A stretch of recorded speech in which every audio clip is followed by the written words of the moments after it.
지난 시간에는 하나님의 총에 들어올 사람, 들어오지 못하는 사람에 대해서 생각했습니다.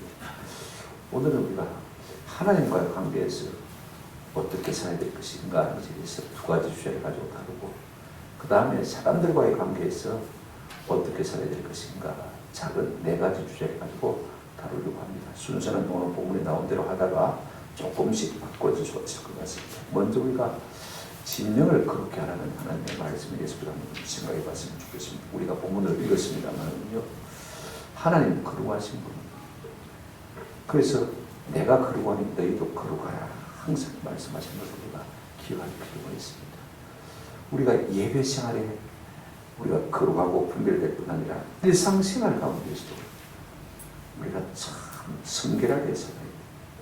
다시 말씀드리면 항상 하나님이 함께 계시기 때문에 마음의 청결뿐 아니라 생활도 청결해야 될 것을 하나님이 우리에게 말씀하고 계신 것을 우리가 볼 수가 있습니다. 특별히 우리가 무슨 중요한 일을 앞에 두고 있습니다. 이스라엘 백성들에게 있어서 가장 중요한 일이 뭐냐면요, 전쟁의 나라라는 거죠. 생사들의 문제입니다.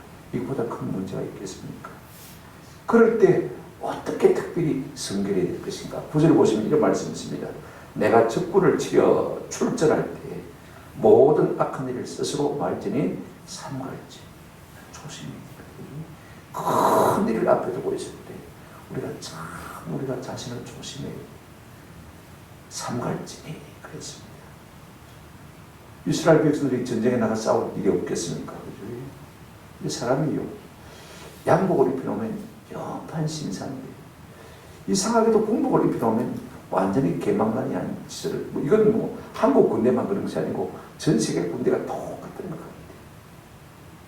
그래서 하나님께서 이스라엘 모든 남자들에게 지금 말씀하고 계십니다.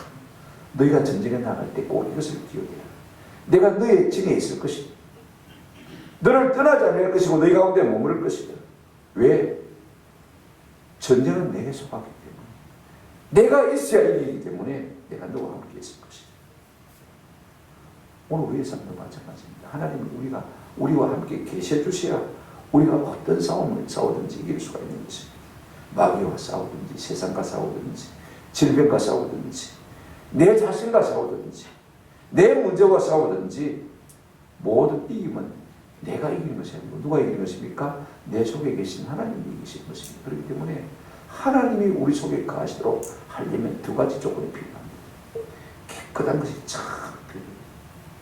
우리가 영적인 성결을 다음으로 중요한 것이요, 육체 청결입니다. 우리가 이 문제에서 우리를 조심하시면요, 우리 하나님이 우리 가운데 계시면서 세상과의 싸움도 이기게 해주실 것이고, 마귀와의 싸움도 이기게 해주실 것이고, 질병과의 싸움도 이기게 해주실 것이고, 내 자신과의 싸움도 이기게 해주실 줄로 믿습니다. 여러분, 내가 나를 싸워서 이길 수가 있겠습니까? 의사도 자기 질병을 자기가 어떻게 하지 못해요.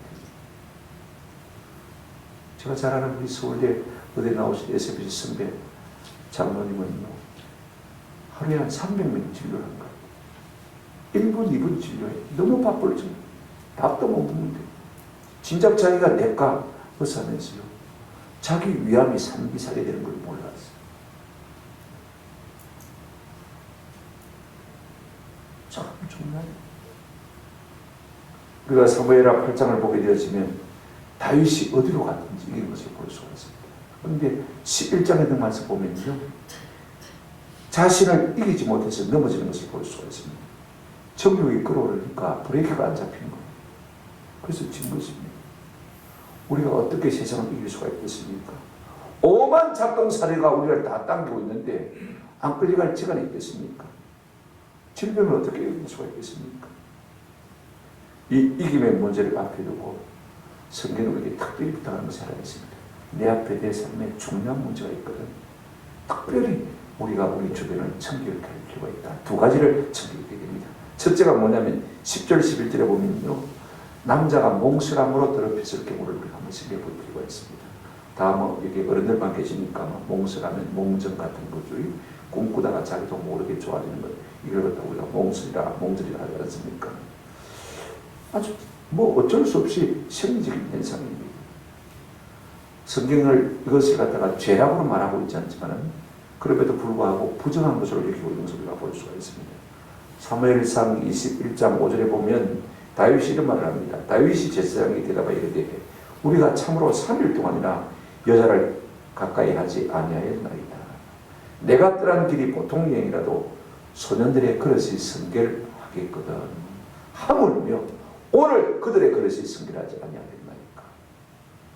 옛날에 이스라엘 남자들은 무슨 중요한 임무를 띠고 미션을 받아서 일할 때는요, 항상 절제해서 깨끗하게 자신을 조심한 것을 볼 수가 있습니다.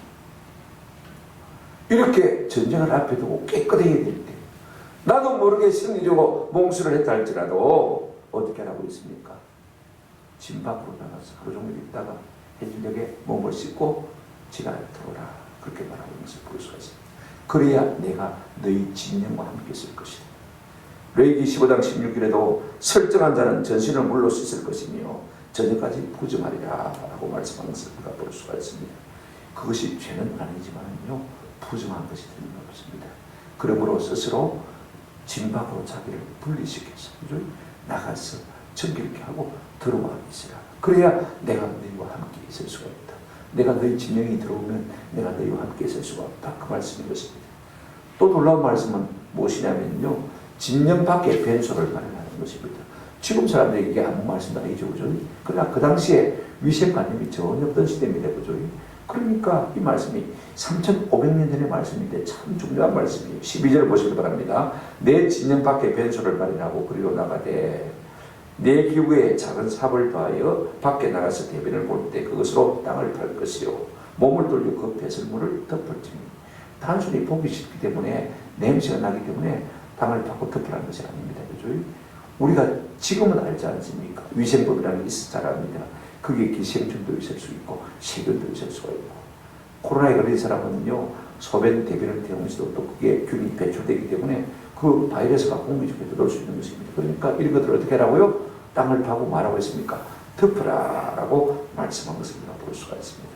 여러분, 몸살이나 대변이나 둘 다 사람이 자연스럽게 배출할 수밖에 없는 지극히 생리적인 현상입니다. 그럼에도 불구하고 하나님께서 집 밖에 나가서 하루 종일 있다가 씻고 들어와 덮으라 말씀하시는 이유가 무엇입니까? 오늘 우리가 보기에도 불쾌하다면요, 찝찝하다면 하나님 보시기에도 똥마합니까? 그렇다, 그 말씀인 것입니다. 오늘 우리의 진영은 무엇을 의미하는 것입니까? 교회가 하나님의 진영이요, 교회가 하나님의 군대요, 하나님의 용사인 것입니다. 우리가 이 세상 가운데서 죄와 더불어서 질병과 더불어서 세상과 더불어서 내 속에 악한 생각 더불어서 싸워야 할 하나님의 군사들 아닙니까? 그런데 우리가 무슨 힘으로 이기겠습니까? 내 힘으로 이길 수가 없습니다.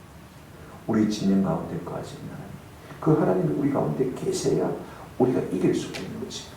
그 하나님이 계시도록 하려면 우리의 마음도 성결해야 되지만 우리의 생활도 뭐 해야 된다고요? 성결해야 되는 것입니다. 우리가 어떨 때 영적으로 힘이 있고 어떨 때 영적으로 힘이 없습니까? 어떤 분이 와서 기도해달라고 하면 저도요, 빨리 가야지 하고 그냥 마음이 뜨거울 때가 있습니다. 그런데 어떤 때는 부담이 될 때가 있어요. 어떤 때입니까? 우리 집사람하고 싸워서 그럴 때는요, 하나님 앞에 죄송한 것이 있으니까 마음이 캥기니까요, 영적으로 힘을 얻지 못하는 것을 우리가 잘 알고 있지 않습니까? 여러분, 승리는 절대로 성결과 관련된 것입니다. 내가 세상을 싸워 이기는 것이 아니라 내 가운데 계신 하나님이 나와 함께 하실 때 우리가 세상을 싸워 이길 수가 있는 것입니다. 하나님이 우리의 진중에 계시면요, 어떤 싸움이든지 싸워 이길 수가 있지 않겠습니까? 교회가 세상을 이기려면요, 우리가 자꾸 성결해, 깨끗해. 이게 참 중요합니다. 많은 것을 희생해서라도요, 우리가 성결하기를 힘써요. 오늘 자꾸 국동방송 들어보면 설교, 목사님들 설교하면서 교회가 잘못했다고 자꾸 하잖아요.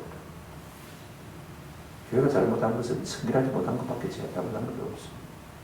이거 우리가 잘못한 것이 있으면 하나님 앞에 합당하게 살지 못한 것밖에 없습니다. 세상에 대해서 미안할 것도 없습니다. 우리 스스로 누구하고 싸워서 이길 수가 있습니까? 모두 이길 수 없습니다. 우리가 중요한 일을 앞에 두고 있으면 스스로요, 우리 그릇을 깨끗게 할 수 있는 귀한 은혜가 있기를 주님의 이름으로 축원합니다. 그럴 때 하나님 우리와 함께 하셔서 우리 가운데 계시면서 우리를 이기게 해주실 줄로 믿습니다. 큰 두 번째로 우리가 생각할 것은요, 여러 가지 사이클에 대해서 한번 생각해 보십니다. 그 첫 번째가 종이 도망해서 경우입니다. 15절 보시면요, 종이 그 주인을 피하여 네게로 도망하거든 너는 그의 주인에게로 돌려주지 말고, 16절 그가 내 성읍 중에서 원하는 곳을 택가는 대로 너와 함께 내 가운데 거주하게 하고 그를 압제하지 말지니라. 여러분, 노예가 도망을 쳤어요. 도망을 친 이유가 뭐겠습니까? 딱 두 가지밖에 없습니다. 주인이 너무 험하게 굴었든지, 그죠? 종이 나쁜 짓을 했든지, 그죠?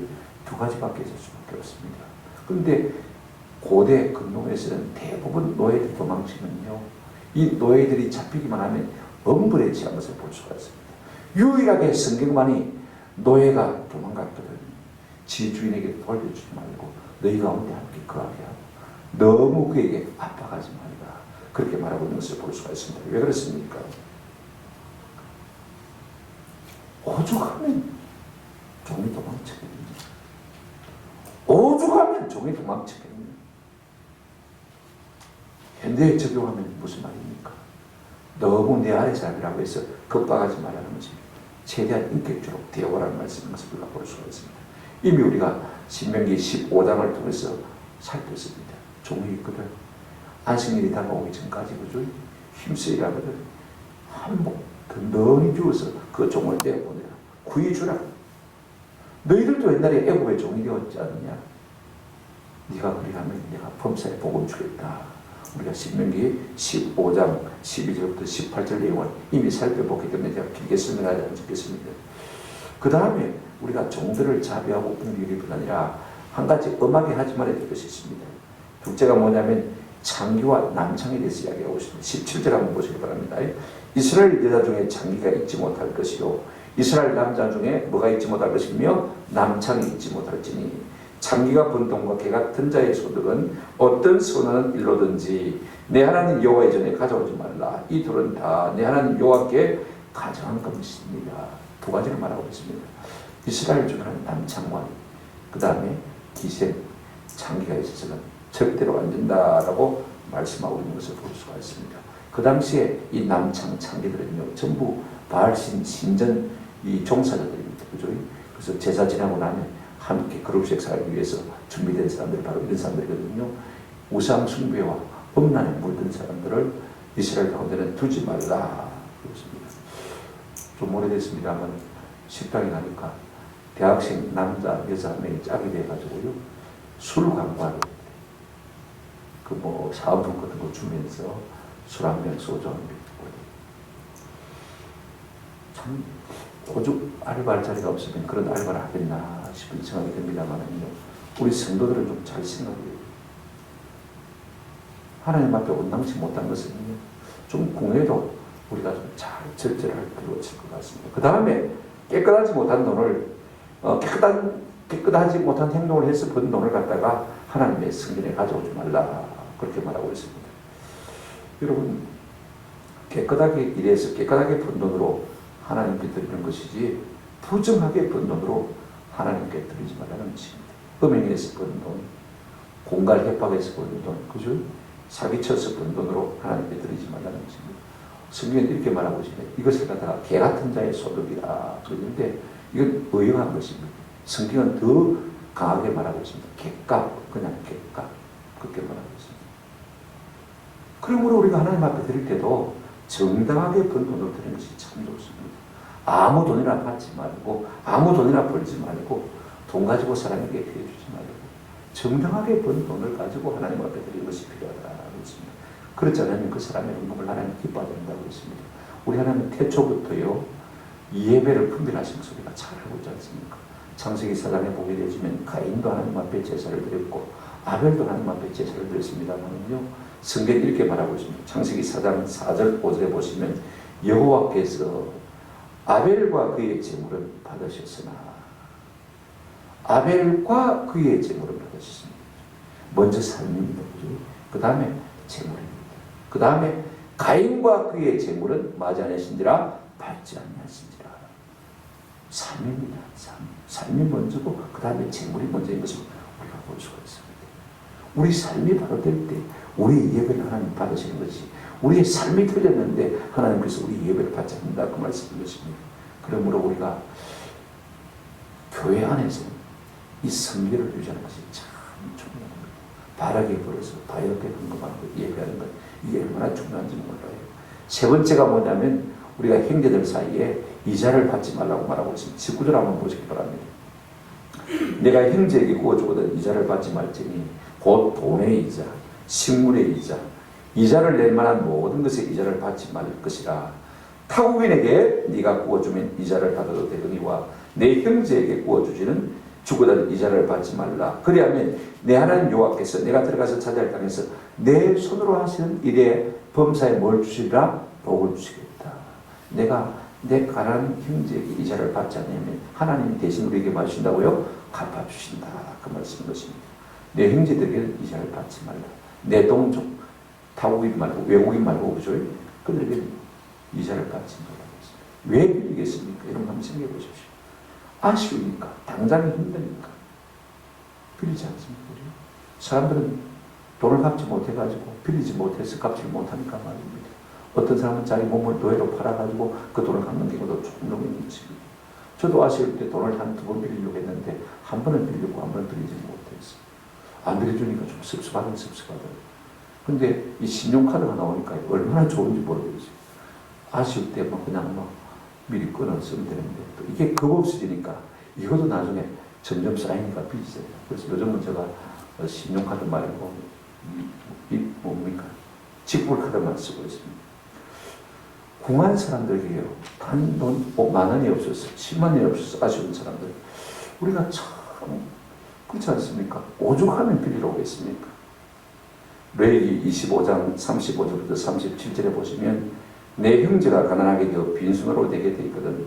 너는 그를 도와 거류민이나 동거인처럼 너와 함께 생활하게 하되 너는 그에게 뭘 받지 말고요? 이자를 받지 말고 내 하나님을 경외하여 네 형제로 너와 함께 생활하게 할 것인저 너는 그에게 이자를 위하여 돈을 구워주지 말고 이익을 위하여 네 양식을 구워주지 말라. 그렇게 이미 레위기에서도 말씀한 것을 볼 수가 있습니다. 그러니까 우리가 아쉽고 힘든 형제들에게 그 이자까지 붙여서 하나님 너무한 것이 아니냐. 그죠? 하나님은 지금 하나님의 마음을 우리에게 토로하고 있는 것입니다. 해라 하지 말라 이걸 가르쳐 주는 것이 아니라 내 마음이 그렇다. 내가 가난한 사람에게 어떻게 이자를 받겠냐. 네가 내 마음을 닮아서 이자를 받지 않냐면 내가 복을 주겠다. 하나님 그렇게 약속하고 있을 수가 있습니다. 그런데 타국인에게는 이자를 받고 있는데 여기 타국인이라는 사람은 어떤 사람이냐면요. 외국인 사람인데 여기 와서 노동하면 수입이 받으니까 여기 와서 돈 가지고 장사하면 그 이자 돈을 더 많이 받을 수 있으니까 돈을 가지고 돈 장사를 하는 사람들입니다. 그죠? 그런 사람들은 빌려가지고 그죠? 사업을 크게 해가지고 더 많은 이익을 남길 수 있는 것입니다. 그런 사람들에게는 뭐 해야 된다? 이자를 받아도 된다라고 말하고 있는 것을 볼 수가 있습니다. 나는 이자를 안 받으려고 하는데 구태여 주려고 하려면 어떻게 해야 되냐? 그냥 밥 한 끼 먹는 걸로 끝냅시다. 이렇게 하시든지 그죠? 아니면 은행 이자보다는 적게 받는 것이 마땅합니다. 이 금융권 말고 1금융권 이자가 적게 받는 것이 참 좋을 것 같아요. 성도들이 일수놀이가 어떠냐? 여러분 성도들은 고금리 이거 일수놀이 하는 거 참 안 좋습니다. 저는 우리 교회에서 2번을 봤습니다. 일수놀이하고 그 끝이 참으로 좋지 못한 것을 2경우에 제가 눈으로 목도를 했기 때문에 이거 우리가 꼭 해봤습니다. 내가 아무리 어려워도 일수놀이 하면 안 됩니다. 그죠? 그 다음에 너무 고금리를 가지고 사람들이 먹이면 좋지 않다는 걸 우리가 꼭 해갈 필요가 있습니다. 이상하게 돈 문제만 딱 끼면 세상 사람과 똑같은 그런 성도들을 종종 우리가 보게 되었습니다. 별로 좋은 것은 아닙니다. 그 다음에 네 번째로 남의 밭에서 할 수 있는 것과 할 수 없는 것에 대해서 말하고 있습니다. 24절 한번 보시기 바랍니다. 한 칸 띄어넘습니다. 내 이웃의 포도원에 들어갈 때는 마음대로 그 포도를 배불리 먹어도 되느니라. 그러나 그릇엔 담지 말 것이요. 내 이웃의 곡식밭에 들어갈 때는 내가 손으로 그 이삭을 따도 되느니라. 그러나 내 이웃의 곡식밭에 낫을 대지는 말지니라. 참 귀한 말씀입니다. 자 보십시오. 주로 가난한 사람들 그죠. 그 다음에 여행자들. 그 당시에 뭐 식당이 있습니까? 그죠. 주로 이제 길을 걸을 때는 남의 집 바사이로 걸어야 됩니다. 그죠. 농림지사에 버려야 되니까 자연히 농산물이 보이면요 배가 고픈데 그 먹고 싶은 것이 인지상정입니다. 그럴 때 자꾸 손이 가지 않습니까? 그죠? 그만 포도밭을 보게 되는데 그 포도밭을 지나면요 목은 마른데 그죠? 배는 고픈데 달달한 게 땡기는데 먹고 싶은 마음이 안 있겠습니까? 그런데 손으로 따먹는 것은 괜찮은 것입니다. 배불리 먹어도 되지만은 그걸 갖다가 옷에 담고 그죠? 싸가지고 와서 안 된다는 것입니다. 또 하나는요 그냥 우리가 혹시 갖다가 손에 따가지고 비벼서 먹는 것 그건 괜찮습니다만 낯을 대가지고 하는 것은 그 주인에게 엄청난 피해를 주는 것입니다. 오늘 이 말씀은요 하나님께서 가난한 사람과 주인을 동시에 배려하는 말씀인 것을 볼 수가 있습니다. 가난한 사람도 보호해주고 그죠? 그 다음에 농작물을 가지고 경영하는 농사를 짓는 주인도 보호해주기 위해서는 말씀을 볼 수가 있습니다. 조금은 너희가 먹을 수 있다. 그죠? 그것마저 뭐 우리가 농사 짓는 사람이 양보를 못해서 되겠냐 그죠? 그런데 너무 과하게 낯을 대거나 그릇에 담아가는 것은 안 된다라고 말하고 있는 것을 볼 수가 있습니다. 제가 4가지 사회적인 규례를 말씀드렸습니다. 종이 도망쳤을 때는 고대 근동의 법에 따라서 너무 음악에 다스리지 말고 그 주인에게 돌려보내지 말고 너와 함께 같이 있게 해라. 그리고 너무 압제하지 말아라. 그 다음에 2번째 이스라엘 가운데는 창기와 남창이 없게 해라. 부정한 돈으로 하나님을 깨뜨리지 말라. 3번째가 형제들에게는 이자를 받지 말라. 무엇 때문에 돈을 빌리게 되냐? 오죽하면 빌리게 되냐? 당장 먹고 사는 것이 힘드니까 어렵겠지 않느냐? 그 이자를 자꾸 새끼를 쳐나가면 어떻게 이혼할 수 있겠냐? 한번 생각해봐요. 4번째가 무엇입니까? 가난한 자들이 남의 밭에서 배불리 먹을 수는 있지만 그러나 그릇에 담아가거나 그것을 더 취하기 위해서 낯을 대서는 안 된다. 가난한 사람도 보호하고 농작주도 보호하는 것을 우리가 볼 수가 있습니다. 제가 좀 중점적으로 말씀을 드리고 싶은 것은 3번째 문제입니다. 서원의 문제인데요. 21절 여러분 한번 보시기 바랍니다. 21절에 이렇게 말하고 있습니다. 내 하나님 여호와께 서원하거든 갚기를 더디하지 말라. 내 하나님 여호와께서 반드시 그것을 네게 요구하시리니 더디면 그것이 네게 죄가 될 것이라. 네가 서원하지 아니하였으면 무죄하리라. 그러나 내 입으로 말하는 것은 그대로 실행하도록 유의하라. 무릇 자원한 예물은 내 하나님 여호와께 내가 서원하여 입으로 언약한 대로 행할지니라. 이렇게 말하고 있는 것을 볼 수가 있습니다.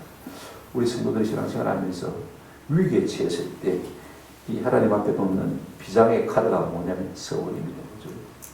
갑자기 공무에 처했습니다. 사업이 부도나기 심했습니다. 그죠? 식구들이 중병에 걸렸습니다. 그럴 때 하나님 앞에 매달릴 때 우리가 서원의 카드를 내놓는 것을 종종 알 수가 있습니다. 하나님 내가 은혜를 주시면 이렇게 하겠습니다. 어떤 일을 하겠습니다. 그죠? 어떤 봉사를 하겠습니다. 우리 자신을 하나님 앞에 드리겠습니다. 이런 종류의 우리가 선언을 하지 않습니까? 하나님 이렇게 해주시면 저는 이렇게 하겠습니다. 근데 우리가 한 가지 알아야 될 것은요. 서원을 안 한다고 해서 죄가 되는 건 아닙니다. 오히려 서원을 해서 행치 못할 때 그것을 더디게 행할 때 죄가 될 수 있다고 성경이 이렇게 말하고 있는 것입니다. 그래서 우리가 적극적으로 함부로 서원하는 것을 하나님 앞에 운남지를 못합니다. 내가 감당도 못할 것이면서 또 감당할 별로 의욕도 없으면서 하나님 앞에 입에 발린 말로 거짓말로 서원한다든지 하면 하나님이 반드시 갚으신다라고 말하고 있는 것을 볼 수가 있습니다. 하나는요 서원하지 말라는 것이고 하나는 서원했으면 반드시 갚으라. 그것도 더디게 갚지 마라. 더디게 갚으면 그게 뭐다? 죄다. 이렇게 말하고 있습니다. 어떤 사람은 서원해놓고요 내가 빚내서 갚을 수 있나? 그러면서 자꾸 뒤로 미거적하는 것을 볼 수가 있습니다. 돈 좀 벌면 하지. 다음에 그럽니다. 근데 다음에 기회가 잘 안 옵니다. 또 돈 좀 생겼다 싶으면 다른 일 써야 될 일이 생기고, 쓸 일이 항상 대기하고 있지 않습니까? 그럴 때 우리가 위기를 이기려면요, 제일 먼저 우리가 서원한 것을 우선순위로 하나님 앞에 갚는 것이 꼭 필요합니다. 서원이든지 함부로 하지 말고 했으면 반드시 갚고 더디게 하지 말라. 2사람의 경우를 제가 한번 예를 들어서 말씀을 드리려고 합니다. 우리가 사무엘상 1장에 보게 되시면 한나라는 그조의 여집사님이 나옵니다. 자식이 없어서 본인 나에게 굉장히 수록을 당했죠. 둘째 결혼입니다. 그러니 하나님 앞에 가서 기도합니다. 사무엘상 1장에 보면 11절에 이렇게 서원합니다. 서원하여 이르되 만군의 여호와여 만일 주의 여종의 고통을 돌아보시고 나를 기억하사 여종을 잊지 아니하시고 주의 여종에게 뭘 주시면요? 아들을 주시면 내가 그의 평생에 그를 여호와께 드리고 삭도를 그의 머리에 대지 않겠나이다. 무슨 말이냐면 나신이로 삼겠다는 것입니다. 하나님 앞에 구별하여 하나님의 사람으로 하나님 앞에 그를 드리겠다 그 말인 것입니다. 그런데 과연 하나님께 서원한 그대로요 하나님이 이 한나의 기도를 생각하십니까? 돌아가서 남편하고 동침하고 아이가 시켰어요. 그 이름을 뭐라고 지었습니까? 사무엘이라고 지었습니다. 하나님이 내 기도 들었다. 하나님이 한번 생각만 해주시니까 아이가 들었을 것입니까? 그리고 딸을 놓고도 아니고 누굴 낳았습니까? 아들을 주시면 그랬는데 100% 아들을 주신 것을 볼 수가 있습니다. 한나가 소원했지 않습니까? 근데 우리가 1장 24절에 보시면요 저들 떼자마자 이 아이를 성전에 데리고 올라간 사람이 나시로 가신 것을 볼 수가 있습니다. 저절 뗀 후에 그를 데리고 올라가지. 끝에 보시면 여호와의 집에 나가는데 아이가 마더라 어리더라 4살쯤 이렇게 있으니까 아무리 저절 늦게도 그죠. 아직도 요즘 갈까 말까 그 아이를 갖다가 떼가지고 엘리 제사장 집에다 맡기는 것이요. 여러분 어머니의 마음으로서 쉽게 쓰는 거 한번 생각해 보십시오. 하나밖에 없는 아이인데 늦둥이 아들인데 그죠? 그 마음이 얼마나 안했을까 우리가 한번 헤아려 볼 필요가 있습니다. 초등학교 졸업하고 하나님 드리면 되지요. 중학교만 졸업하고 보내면 안 되겠습니까? 고등학교 졸업하고 보내면 되겠죠. 대학 졸업하고 보내면 되겠죠. 얼마든지 어머니의 마음이니까 하나님 앞에 뭐 할 수 있습니까? 타협할 수가 있습니다. 그런데 아이가 아직도 어린데 이제 저절됐는데 참 어머니 치고 매몰 차지고 비정한 어머니 같은 느낌입니다. 그럼에도 불구하고 하나님 앞에 서원했으니까 저절되자마자 뭐 했습니까? 바로 하나님께 갖다 바치는 것을 볼 수가 있습니다. 여러분 참 놀라운 어머니 더디 서운한 것을 갚지 않는 것을 우리가 볼 수가 있습니다. 그때 하나님께서 어떻게 은혜를 주십니까? 지가 서원해서 하나님 앞에 자원해서 드린 거 아닙니까? 그죠?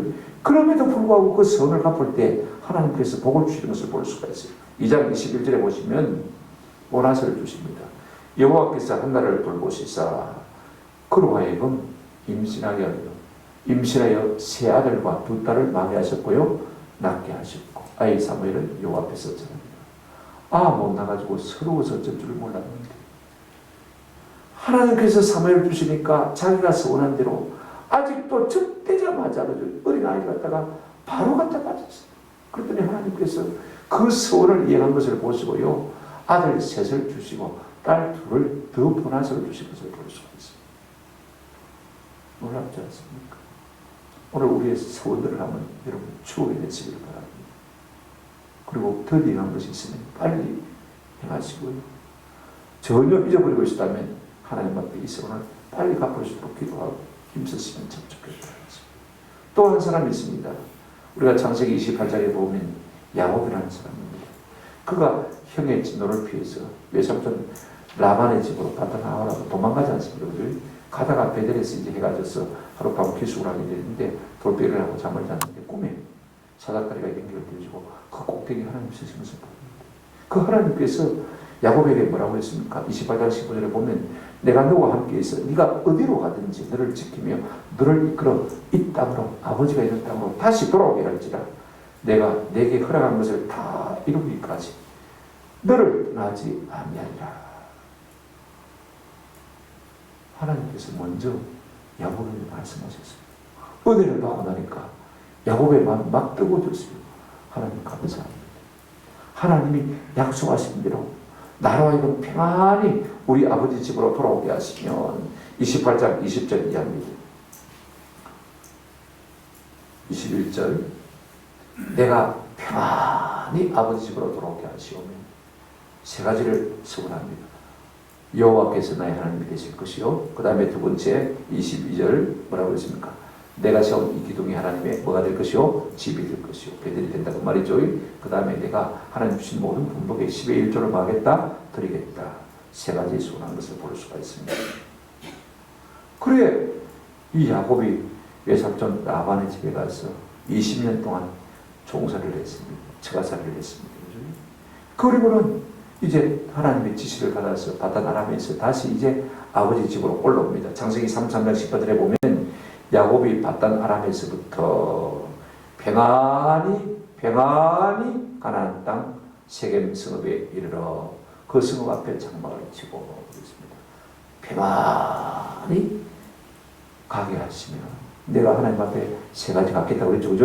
그런데 평안히 똑같은 단어입니다. 그죠? 평안히 왔습니까? 안 왔습니까? 왔습니다. 그런데요, 놀라운 것은요, 33장 19절에 보시면 이렇게 하고 있는 것을 볼 수가 있습니다. 그가 장막을 친 밭을 세겜의 아버지 하몰의 아들들의 손에서 100크시다에 뭐 했습니까? 샀습니다. 살지도 않을 땅을 왜 삽니까? 그죠? 그런데 그냥 땅을 사가지고 거기에 세겜에 퍼즐을 앉아버렸어요. 평안히 나로 아버지 집에 돌아가시면 어떻게 한다고 했습니까? 내가 베델에 하나님의 집을 세우고 내가 12일조를 드리겠습니다. 그렇죠? 약속했습니다. 하나님은요, 하나님이 약속하신 대로 평안히 지금 돌아오게 해주셨어요. 하나님은 약속을 지켰습니다. 그런데 이 야곱은 약속을 지킵니까? 안 지킵니까? 세겜에 여전히 퍼즐을 갖다 주저앉아 있습니다. 거기서 땅까지 샀습니다.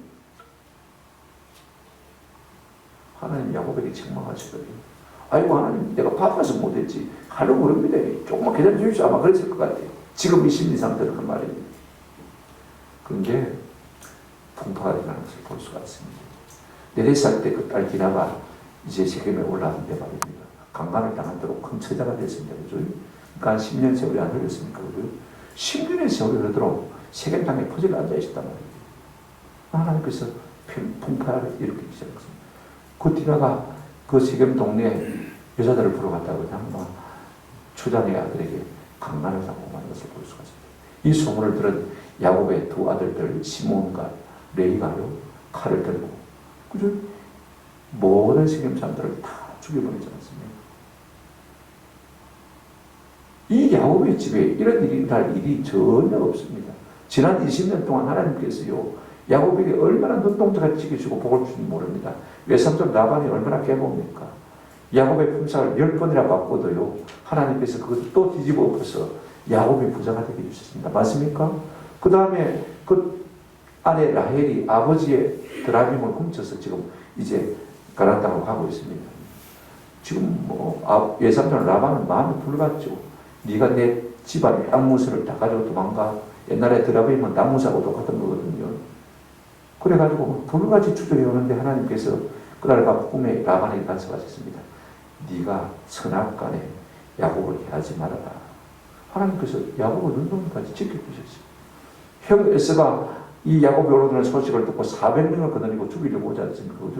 그럼에도 불구하고 하나님께서 이 형 에서의 마음을 완전히 녹여서 오히려 돕는자로 만들어주셨어요. 하나님은 약속을 지키고 있는 거예요. 평안히 지금 돌아오도록 다 모든 조건과 환경과 사람의 마음을 다 주장하고 있는 거예요. 근데 약속을 안 지킨 사람은 누굽니까? 하나님은 신실하게 약속을 지키시는데 지금 야곱이요 서원해놓고도 안 지키는 것을 볼 수가 있습니다. 그래서 우리가 35장에 보게 되었으면 하나님께서 엉덩이를 그렇게 찼습니다. 하나님이 야곱에게 이르시되 일어나 베델로 올라가서 거기 거주하며 네가 네 형 에서의 낯을 피하여 도망하는데 네가 나타났던 하나님께 거기서 제단을 쌓지. 네 소원 안 했나? 가서 빨리 소원부터 갚아. 하나님께서 막 엉덩이를 하나 그렇게 차니까 그때 정신을 바짝 차리고 다시 베델로 올라가서 우리가 볼 수가 있습니다. 놀라운 것은요 그렇게 얻어맞아가면서까지 이제 서운한 것을 지키지 않습니까? 그죠? 그럼에도 불구하고 하나님이 다시 복을 주신 것을 볼 수가 있습니다. 창세기 35장 9절부터 12절에 보시면 네 이름을 다시는 야곱이라 하지 말라. 이스라엘이라 하라. 생육하고 번성하고 땅에 충만하라. 내 허리에게서 이스라엘의 왕들이 나올 것이다. 하나님께서 계속해서 복을 쏟아부어 주는 것을 볼 수가 있습니다. 그러니까 우리가 서운한 것은 한번 따라합시다. 몸에 해로울지라도 지키십시다. 이게 참 하나님과의 약속입니다. 사람과의 약속이 아니라, 그죠? 그럴 때 하나님께서 우리에게 더 많은 보너스로 복을 주시는 것입니다. 우리는 누가 하나님과 내가 하나님과 약속을 했는가? 사람 누가 많은 사람이 있습니까? 그래서 대충 깔아보려고 보시면 합니다만 그렇지 않습니다. 서원을 안 했으면 몰라도 했으면 몸에 들어올지라도 반드시 말아 지키라. 제 주변에 어릴 때 우리가 항상 들었습니다. 우리 배장님 둘째 아들이 어릴 때 죽을 병에 걸렸어요. 큰아들은 죽었고 둘째 아들은 또 죽을 병에 걸리니까 수고했습니다. 하나님 살려주시면 목사 만들겠습니다. 온 교회가 어릴 때 내가 듣고 자란 이야기가 그만. 교인들이 다 알고 늘 이야기하더라. 주로 목사 될 놈들이. 저보다 한 3살 많은 증인이 참 언세가 있어요. 자기 집이 부자라서 그럴 것도 있지만요. 찬송을 모르는 노래를 듣기만 해도 피아노를 동탁거려서 치게 됩니다. 특별히 음악적인 재능이 있더라. 참 신기해요. 어떻게 한번 들어보고 그걸 피아노로 치는 수 있는지 신기하더라고요. 와, 그런 재능이 있는 형님. 결국 목사가 되겠죠. 근데 그 큰 기업이요. 아들에게 물려주면서 완전히 뿌듯하서 나왔어요.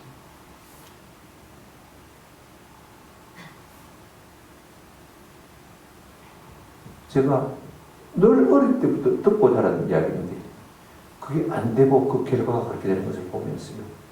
하나님 무슨 분이다. 그런 생각을 참 많이 하게 됐습니다. 전도서 5장 1절부터 7절까지 집에 가서 읽어보라시면 안 읽겠죠.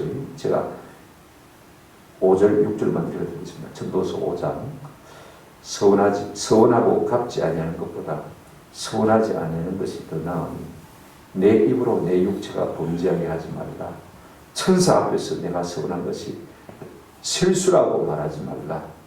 어찌 하나님께서 내 목소리로 말미암아 진노하사 네 손으로 한 것을 멸하시게 하리라. 우리가 서운한 것을 갚지 아니하시면 하나님께서 진노하셔서 어떻게 하신다고 했습니까? 네 손으로 한 것을 마하게 하신다고요? 멸하게 하십니다.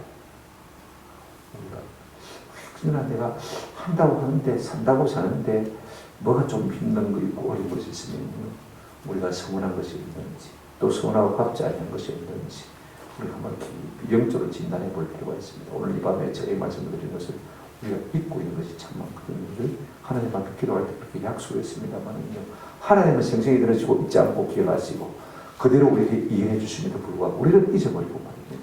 하나님 앞에 신실하게 살지 못할 때가 참 많습니다. 우리가 함부로 입을 열어 말을 안 했다면 몰라도 말을 했다면 반드시 갚아야 되겠죠. 말씀을 냈습니다. 우리가 지난 시간에 여호와의 총에 들어올 자 들어오지 못할 자에 대해 말씀을 드렸습니다. 누가 총에 들어오지 못합니까? 하나님의 은혜 가운데 갈 수가 없습니까? 돈 사랑으로 가득한 사람, 세상 사랑으로 가득한 사람, 실제로 우상 숭배하는 사람들, 음란한 사람들, 성조로 들어온 사람은 하나님의 총에 들어오지 못한다고 말씀하신 것을 볼 수가 있습니다. 또 은혜 받지 못하는 사람이 누구냐? 아무 일도 하지 않는 사람, 교회에서 그렇죠? 맨날 성도하고 피터지게 싸우는 사람, 이런 사람은 여호와의 총에 들어오지 못한다. 이 말은 현대적으로 적용하면 하나님의 은혜 가운데 가지 못한다. 그 말이었습니다. 오늘 생각한 것입니다. 우리가 무슨 중요한 일을 앞에 두고 있거든요. 성결이에요. 그래서 깨끗하게 만들어야 되죠. 생각해 보십시오.